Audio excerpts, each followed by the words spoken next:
भगवान कन्हैया मथुरा के बगीचे में पहुंचे हैं, पड़ाव डाल दिए। सवेरा हुआ, नंद बाबा से आज्ञा लेकर के आगे बढ़े हैं। तो क्या देखा है, मथुरा में जैसे ही भगवान ने प्रवेश किया है तो कंस का धोबी आ रहा है, जो दारू की नशा में झूमता हुआ आ रहा है। भगवान कन्हैया आगे बढ़े, जवाब दिया, कौन हो तुम? जवाब दिया, मैं कंस का धोबी हूँ। कंस के धोबी हो? तुम्हारे सर पे क्या है? जवाब दिया, इसमें कंस के वस्त्र हैं। भगवान कन्हैया बोले, तुम कंस के धोबी हो और मैं कंस का मेहमान हूँ, कपड़ों से बहुत परेशान हूँ, ये कपड़े मुझे दे दो। तो धोबी बोला कन्हैया से, हे श्याम कि पोशाकें अगर बनानी है तो ढूंढो किसी गुदड़िए को, कंबल की अगर जरूरत है तो पकड़ो किसी गडरिए को। ये वस्त्र तुम्हारे लिए नहीं है। आगे बढ़े भगवान कन्हैया, कहने लगे, बाजी धोबी भैया कि मैं सीधी सादी धोबी तो उल्टा सीधा चलता है और मेरे इन मीठे बदनों पर यो कुत्ता जहर उगलता है।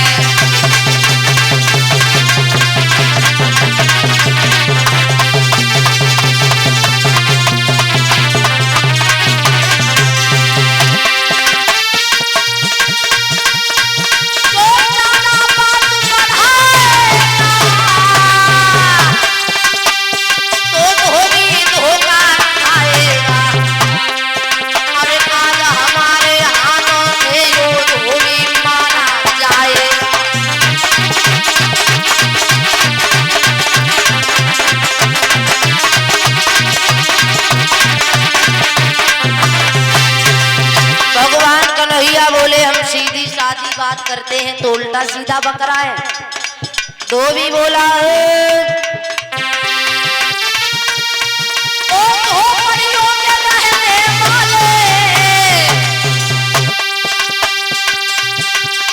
नंद बाबा की जागीर नहीं, या शान न तेरी चल पे, मथुरा में सभी अहीर नहीं।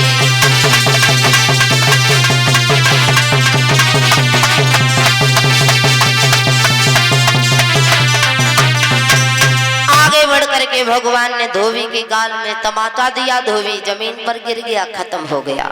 ये कौन सा धोबी है? ये वही धोबी है त्रेता युग का, जिसने मैया सीता को दोष लगा करके दोबारा वनवास करा दिया था। भगवान श्री राम ने कहा, धोबी भैया अभी हम मर्यादा के बंधन में हैं, तुमसे अपना बदला नहीं ले सकते। जब द्वापुर में कृष्ण बन करके आएंगे तो अपना बदला अवश्य लेंगे। उद्धार किया धोबी का, आगे बढ़े तो कुब्जा मिली है, जिसके हाथ में चंदन की कटोरी है, एक हाथ में सोटा है जो 3 जगह से टेढ़ी है। कोई माताएं बहनें जाएंगी नहीं, आज 5 बजते हैं, आप तुरंत चल देती हो। आजकल की बात है, थोड़ा समय भी निकाल लो, काम तो जिंदगी भर का है। भगवान कन्हैया आगे बढ़े, जवाब दिया, तुम्हारा नाम क्या है? तो कुब्जा कहने लगी, मेरा नाम कुब्जा है, मैं कंस की दासी हूँ। कहाँ जा रही हो? तिलक करने। भगवान कन्हैया बोले, मेरे भी तिलक कर दो। बोले हाँ। आगे बढ़ी है, तिलक करना चाहा लेकिन भगवान के मस्तक तक नहीं पहुँच पाई। तो भगवान ने क्या किया, अपने पैर को कुब्जा के पैर पर रखा, ठोड़ी से हाथ लगाया, 3 झटका मारे कि मोहन के हाथ लगाते ही वो बंदी मिट कर छवि बान भई, हट गया यकायक सापर ना हुए, दासी देवी समान भई।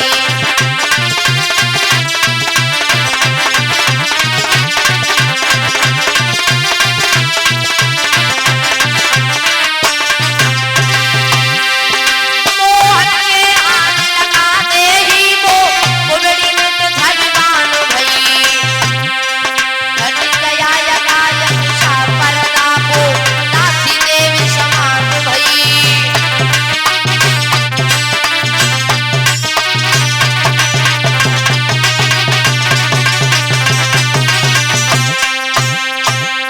भगवान ने तिलक करवाया, 3.5 भामरे डाली हैं कुबेजा के साथ में। और मनसुखा आगे बढ़ो, कुबेजा से बोलो तुम्हारी शादी हो गई? कुबेजा बोली मनसुख क्या पूछ रहे हो, शादी हो गई है? कि हंस करके कुबेजा बोली है, जाके नेहर दिल में काढ़े हैं, और काढ़िए की तेरी टूटी गई मेरे शंभू का चूल्हा।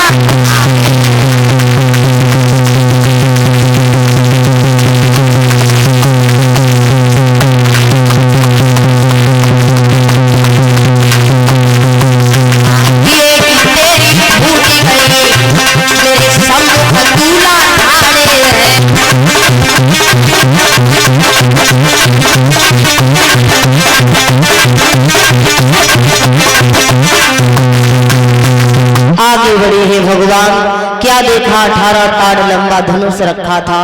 एक हाथ से भगवान ने उठाया, छुगनी पर नचाया, तोड़ दिया, फेंक दिया करके फिर बगीचे में आ गए। कंस को सूचना मिली, कन्हैया बलराम आए, धनुष तोड़ गए। दरवाजे पर कुबेलिया पीड़ हाथी को दारू पिला करके लगा दिया है।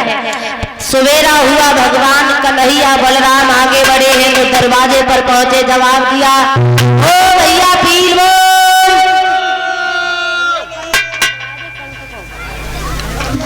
जरा अपना हाथी हटाओ, मुझे अंदर जाना है।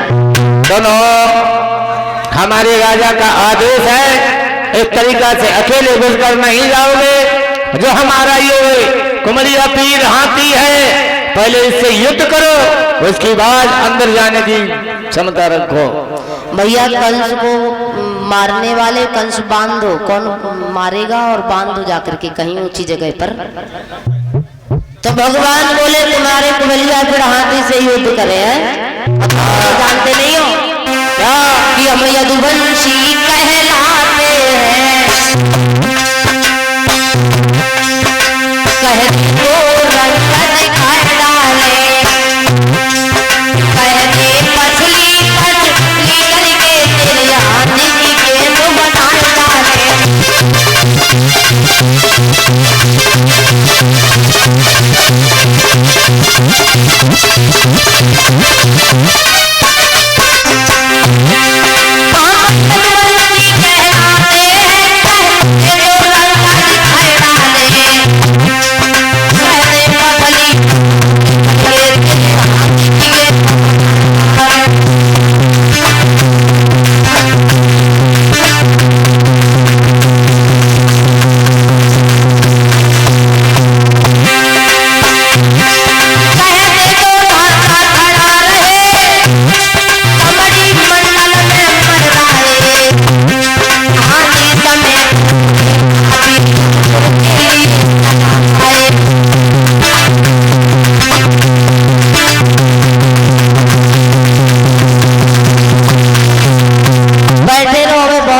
झांकी मिलेगी देखने के लिए।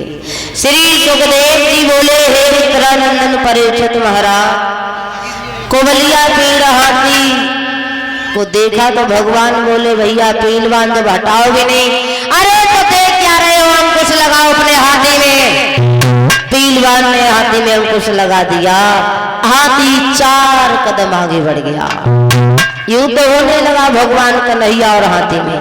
सूंड पकड़ करके कभी बलराम की तरफ फेंकते हैं, बलराम कन्हैया की तरफ फेंकते हैं। अरे सूंड पकड़ के हाथी जबरदस्त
मार दिया, दांत दोनों उखाड़ लिए। बलराम ने कंधा पर रखे आगे बढ़े। संग चारुण मुष्टिक पहलवान लगे थे, उनसे भगवान कन्हैया और बलराम ने युद्ध किया।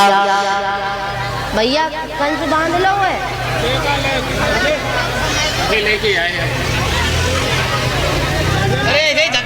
अरे भैया कंस बांधो जाकर के कहीं पर, और नहीं तो फिर ऐसे ही मरवा दे।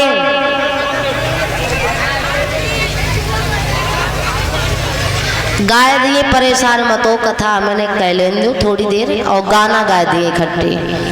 अब ये लोग गाना बहुत गवा, तब कथा गा ले रहे।